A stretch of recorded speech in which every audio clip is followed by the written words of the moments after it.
उपकरयत छार। इसलिए कहते हैं कि अमरकोट के टिला पर महाप्रलय के समय भी हमारी ज्येष्ठ दाऊदाई शक्ति उस टिला पर महाप्रलय के समय भी रही। यहीं से पुण्यम का सार तथ्य ज्ञान हमारे कुपार लिंगो जी ने अपनी ज्ञान साधना के अंतर्गत पारी कुपारी दर्शन में कोया पुण्यम के नाम से दिया गया है। यहीं से गाथा गौड़ियन जनों की बेल विस्तार एवं यहीं से उनकी संस्कृति का बेल विस्तार हुआ है, जीवों का प्रादुर्भाव हुआ है। इसलिए सबसे पहले उस स्थल को, उस पैंठाना को सबसे पहले हम कोया पुण्यम में उसका स्मरण वंदन करते हैं। इसलिए करते हैं क्योंकि हमारे महान महामानवों का प्रादुर्भाव, जीव जगत की उत्पत्ति वहीं से शुरुआत होती है। और जो जीव जंतु देव धनुज महाप्रलय के समय समाप्त हो जाती है वो अमर नहीं है। हमारे शंभू शेख बाबा भी अमर नहीं है, कलिकंकाली दाई अमर नहीं है, खेरोदाई अमर नहीं है, ये देवी देवता अमर नहीं है क्योंकि इन्होंने महाप्रलय नहीं देखा। जिसने महाप्रलय देखा है वो है अमर। जिसने महाप्रलय के दर्शन किया है, कहीं हम तो आपको पुण्य सुना करके चले जाएंगे, लेकिन कहीं यदि आपसे हमारे जाने के बाद कोई यदि प्रश्न भी कर सकता है, करते हैं क्योंकि अपना लोगों चाहे को चपेट दे थे कि अब गुरु जी तो चले गए कि फुर्सत में अब मिलने तनक मोड़ों से। तो कहने लगा था जमीन भाई ये बड़े बड़े ज्ञान की बात बता रहा है, तुम कहो तो हाथी, तुमने कहा देखे हो जब तुमने हाथी हो तो तुम कहाँ से बोल रहे हो। तो एक दोहा लिखा है हमारे कुपार दर्शन में, प्रमाण पूछते हैं आदमी कभी तुम्हें कहां से मिलेगा जो प्रमाण, तो तुम्हें ये बताना उसमें परिवर्तन पर खोने देखा। प्रकृति में जो परिवर्तन हुआ है, जीव जगत की जो उत्पत्ति हुई है, विकास हुआ है, पतन हुआ है और पुनरुत्थान हुआ है, तो क्या लिखा है पारी कुपारी दर्शन में, क्या लिखा है परिवर्तन पर खोने देखा, गौड़ी धर्म मंत्रों में लेखा। भैया हमारे जो पूर्वजों ने प्रकृति में जो परिवर्तन हुआ है, उस परिवर्तन को हमारे पुरखाओं ने देखा है और उस समय के पुरखा गुरु भूमिकाओं ने अपने मंत्रों में लिखा है।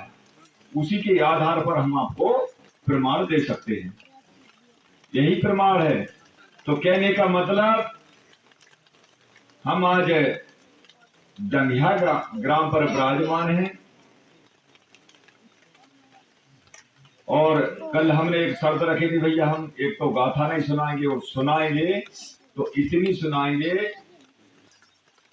कि जब तक हमारी गाथा के अध्याय का आपको निचोड़ नहीं मिले, जब तक आप उठ कर भागो न, शर्त जा है। क्योंकि अभी तक आपने क्या सुना है, आपने सुना भागवत में पंडित जी बताते हैं शंभू शेख बाबा ने, शंकर भगवान ने पार्वती को अमर कथा सुनाए थे।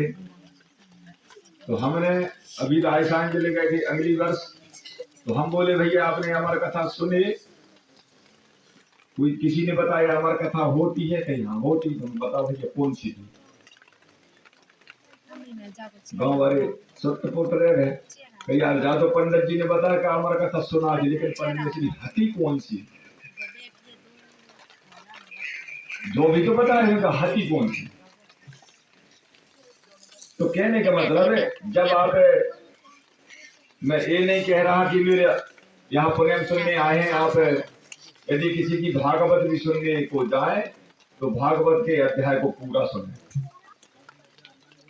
किसी भी गाथा को जब आप पूरा सुनेंगे अंत में उसका निचोड़ मिलेगा आपको। जब तक कथा का रहस्य आपको मालूम नहीं तो फिर वो कथा सुनने से कोई महत्व नहीं होता। तो कम से कम हो सके तो मेरी कथा 2 घंटा तक भी पहुंच सकता है। तो रात भर जग में तैयार हो भैया, देखने ने फिर कथा डिस्टर्ब न होनी चाहिए। न पारासर की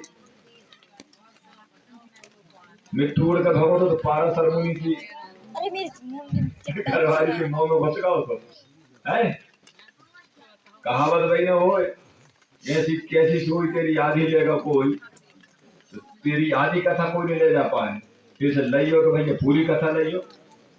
जैसे हम फिर अगर जगने की आपको हिम्मत नहीं है तो हम छोटी कथा सुनाएंगे, न बड़ो अध्याय अगर हो तो हम थोड़ी देर लगा।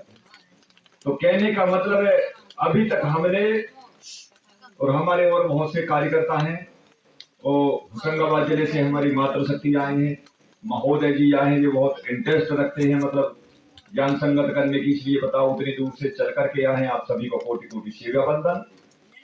तो अभी तक हमने बहुत से धर्म गुरुओं द्वारा कोई अपने सुने, हमने भी सुने और आपने भी सुने और सुनते रहेंगे।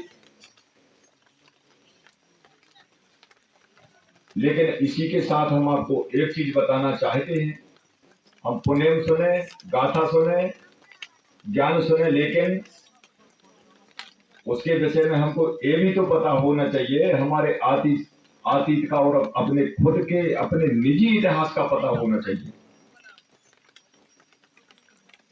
कोई तुमसे पूछने लगे भैया दंगिया रहे तो कोई हाँ दंगिया नाव काय पर बते हाँ हमें क्या कही दंगिया किया जरूर जो पता नहीं काय किया। अपन तो भैया राम गोपाल की चकिया में बारी के पेशा थे, मोटो तन नजर हो में जानत नहीं है, गावो मोहे आत नहीं है, बारीक पेशवाना हो तो मेरे को नहीं सुन ले।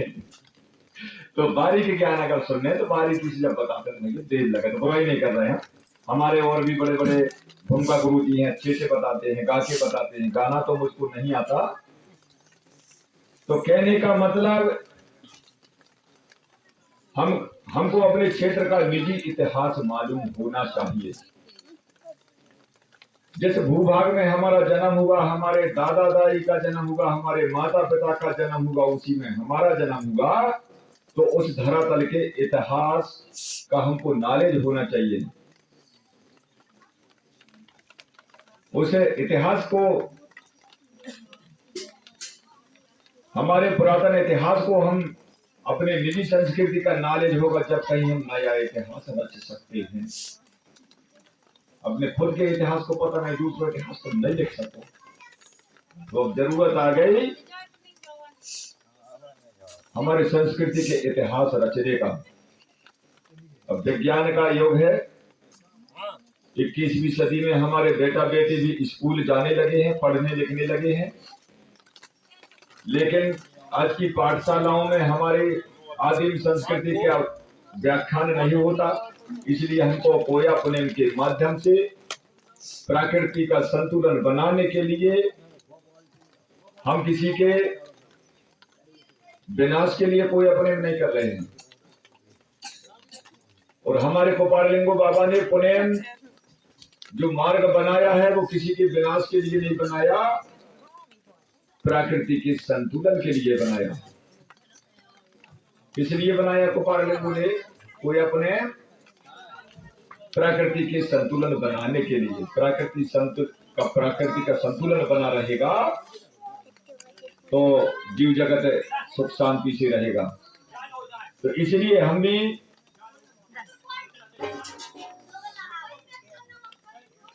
कोई अपने ज्ञान प्रदान कर, प्रचार प्रसार कर जीव जगत को प्रकृति में संतुलन बना रहे, इसलिए इसका प्रचार प्रसार किया जाता है। कहा गया है जब जब होए धर्म की हानि, तब तब बढ़े असुर अभिमानी।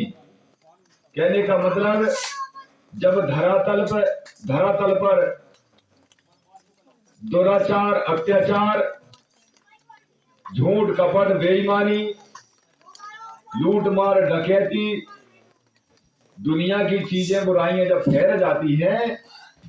फैल जाती तो उनको समाप्त करने के लिए इसी प्रकृति में फड़ा बहन हमारे शंभू शेख बाबा ऐसी महान विभूतियों एवं शक्तियों को भेजते हैं महामानव के रूप में। वो आकर के और हमको सतमार्ग दिखा करके चली जाती हैं। वही हमारे महामानव है। इसी प्रकार से आपके बीच में 19 नंबर पर एवं राजगुरु के रूप में तैनवासी हीरा दादा 89 नंबर पर आए और गुरु के रूप में कुपार लिंगो जी के रूप में मोती दादा ने कंगाली दादा 19 नंबर पर आए। अभी तक इस धरती पर कुपार लिंगो जी का जन्म 18 बार हो चुका है और 19 नंबर पर कंगाली दादा आए हुए थे। हमारा भोला भाला समाज नहीं समझ पाया हीरा एवं मोती को। ऐसे महामानव कई पीढ़ी के बाद पैदा होते हैं। कई पीढ़ी के बाद